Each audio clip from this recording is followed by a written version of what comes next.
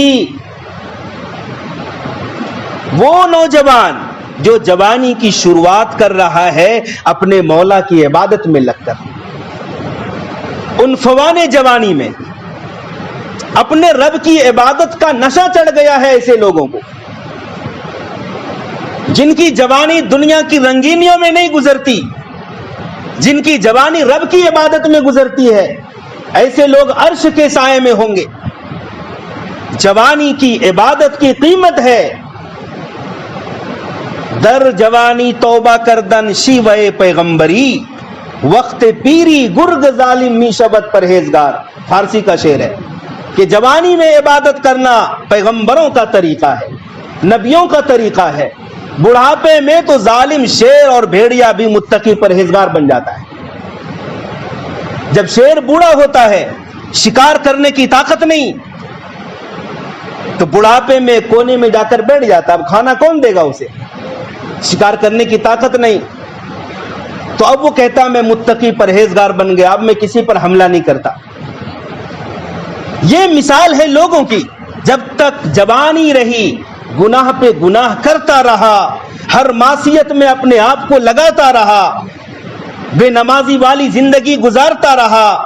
لیکن جب جوانی ڈھلی اور بڑھاپا آیا، اب مسجد کا کونا پکڑ کے کہہ رہا ہے کہ میں متقی پرہیزگار بن گیا. اپنی جوانی کی قیمت کو پہچانو. کل قیامت کے دن 5 سوال ہوں گے. جب تک 5 سوالوں کے جوابات صحیح طریقے سے نہیں دیے گئے، کسی بھی انسان کا قدم ہل نہیں سکتا ہے. ان 5 سوالوں میں ایک سوال جوانی کے متعلق ہوگا. جوانی کس چیز میں گزاری ہے؟ آج ہماری جوانی کہاں لگ رہی ہے؟ ہر انسان غور کرے. عرش کا سایہ چاہیے، عرش الہی کی ایسی والی ٹھنڈک چاہیے اس ہولناک دن میں، جبکہ سورج بالکل 1 میل کے فاصلے پر ہوگا. تو اپنی جوانی کو سدھارنی پڑے گی. جوانی کی قیمت ہے.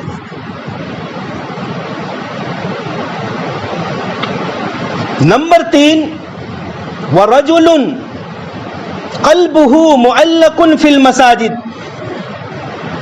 عرش الہی میں جگہ پانے والا تیسرا آدمی. تیسرا آدمی سے یہ مطلب نہیں کہ صرف اسی کو ملے گا. اس تیسرے آدمی کی طرح جتنے لوگ ہوں گے سب کو عرش الہی کا سایہ ہوگا. 7 طرح کے لوگ ہیں. وَرَجُلٌ قَلْبُهُ مُعَلَّقٌ فِي الْمَسَاجِدِ، تیسرا وہ آدمی جس کا دل مسجد میں لگا رہے. رَجُلٌ قَلْبُهُ مُعَلَّقٌ فِي الْمَسَاجِدِ، جس کا دل مسجد میں اٹکا رہے. نماز پڑھ کے گیا ہے، کاروبار میں لگا ہے، اپنے گھر گرہستی میں لگا ہے، لیکن دل کہاں ہے؟ مسجد کے لیے مچل رہا ہے. کب اذان ہوگی، کب دوبارہ بلاوا آئے گا، نماز کا وقت ہوگا اور پہلی سب میں نماز پڑھیں گے. ایسا شخص بھی عرش الہی میں جگہ پائے گا اور عرش الہی کی ٹھنڈک نصیب ہوگی. کاروبار سے شریعت منع نہیں کرتی. مسجد میں نماز ادا کرو با جماعت، کاروبار میں لگ جاؤ، بزنس میں لگ جاؤ، اپنے کام میں لگ جاؤ، ملازمت کرو، جو تمہارا کام ہے وہ کرو، لیکن وہاں رہ کے بھی تمہارے دل میں مسجد ہونی چاہیے. کب اذان کا وقت ہوگا ہم مسجد پہنچیں گے. ایسا شخص مسجد سے باہر رہ کر بھی دل کے اعتبار سے مسجد کے اندر ہوتے ہیں. ان لوگوں کا کیا حشر ہے؟ وہ لوگ قیامت کے دن، خوفناک دن میں، جب سورج میں لوگ بھنے جا رہے ہوں گے، عرش کے اے سی کی ٹھنڈک میں جگہ نصیب پائیں گے. بقیہ 4 لوگ اور ہیں، انشاءاللہ آئندہ جمعہ سماعت فرمائیں گے.